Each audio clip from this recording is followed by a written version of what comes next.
আপনি ভাত খান তার জন্য, আপনি কলেজ যান তার জন্য, আপনি পড়াশোনা করেন তার জন্য, আপনি বেঁচে আছেন তার জন্য। আপনার লাইফ যদি নিজ হাতে ধ্বংস করতে চান তাহলে আজ থেকেই 5টা অভ্যাস শুরু করুন। আমার মনে হয় বেশিরভাগ যুব প্রজন্মর এই 5টি অভ্যাস কম বেশি পরিমাণ সবারই আছে। নাম্বার 1, যারা বাড়ির রান্না করা খাবার না খেয়ে হোটেল বা রেস্টুরেন্টের খাবার যারা সব সময়ই খায়, খাবার টেবিলে যখন আমরা খেতে বসি তখন যদি আমাদের মন মতো খাবার না হয় তাহলে আমরা কি করি, ওই খাবার না খেয়ে আমরা বাড়ি থেকে বের হয়ে যাই এবং আমরা হোটেলে যাই হোটেলের খাবার খাই। আমাদের মনে রাখতে হবে হোটেল এবং রেস্টুরেন্টের খাবার যত মজাদার এবং সুস্বাদু হোক না কেন, আমাদের বাড়ির খাবারের চাইতে হোটেল এবং রেস্টুরেন্টের খাবারের মান আকাশ পাতাল পার্থক্য। হোটেলের খাবার যে আমরা খাই বেশিরভাগ খাবার ডুবো তেলে প্রস্তুত করে, মানে কারার ভিতরে অনেক তেল দেয়, ওই তেলের ভিতরে সেই বস্তু ফ্রাই করে। হোটেলের খাবার প্রস্তুত করার পরে যেটুক তেল বেঁচে যায় ওই তেলটুক কিন্তু হোটেল কর্তৃপক্ষ বা হোটেলের মালিক কিন্তু ফেলে দেয় না,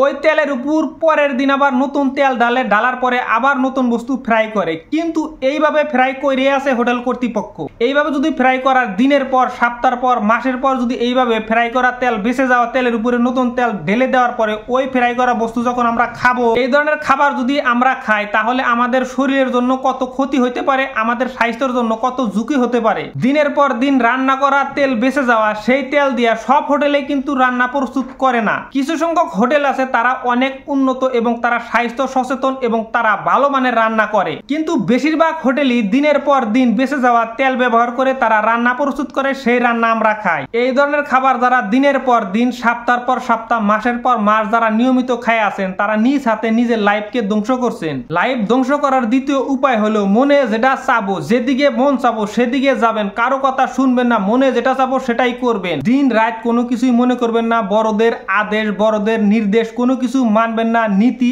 আদর্শ বিলা কোনো বস্তু যদি আপনার ভিতরে না থাকে তাহলে আপনার লাইফ ধ্বংস হওয়াটা খাটাং।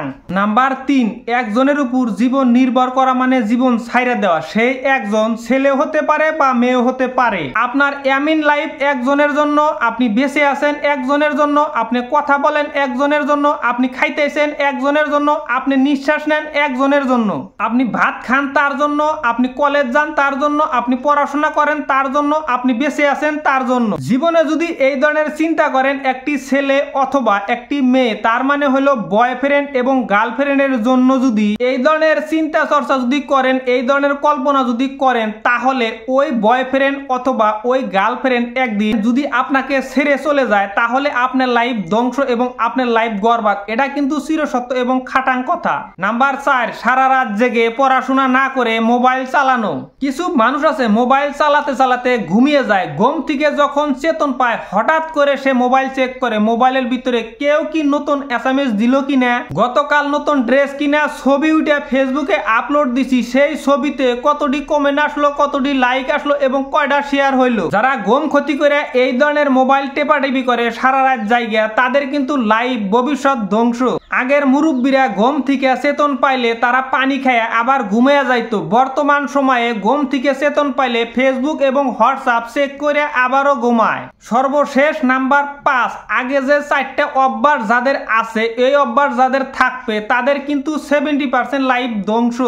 আর যদি এই 5 নম্বর অভ্যাসও আপনার থাকে তাহলে আপনার লাইফ পুরোপুরি মানে 100% ধ্বংস হওয়ার সম্ভাবনা। যাদের নেগেটিভ বন্ধু আছে তাদের ভবিষ্যৎ কিন্তু আরো অন্ধকার। নেগেটিভ মানে যেই বন্ধু নেশা করে এবং ওই বন্ধু আপনাকেও নেশা করার জন্য উৎসাহ দেয়। আপনি নেশা করেন না কিন্তু আপনি ওই বন্ধুর চাপে পড়ে আপনিও নেশার দিকে ধাবিত হয়েছেন, তাহলে আপনার লাইফ 100% ধ্বংস হবে, এটা আপনি নিশ্চিত থাকুন। এই 5টি বদ অভ্যাস যদি আপনার থাকে তাহলে আপনার লাইফ ধ্বংস হবে, এটা আপনি লিখে রাখুন। আপনাদের এই 5টি অভ্যাসের ভিতরে কোন অভ্যাসটা আপনাদের আছে অবশ্যই কমেন্ট করে জানাবেন। আমি আপনাদেরকে সচেতন করার জন্য এই ভিডিওটি আপনাদের সাথে শেয়ার করলাম। যদি ভালো লেগে থাকে তাহলে আপনার বন্ধুকে সচেতন করার জন্য এই ভিডিওটি অবশ্যই শেয়ার করে রাখবেন। আমার এই ভিডিওটি আপনাদের কেমন লাগলো অবশ্যই কমেন্ট করে জানাবেন। আমার পরবর্তী ভিডিও দেখতে চাইলে আমার এই পেজটি ফলো করে রাখুন। সবাইকে ধন্যবাদ এতক্ষণ কষ্ট করে আমার ভিডিওটি দেখার জন্য। আসসালামু আলাইকুম।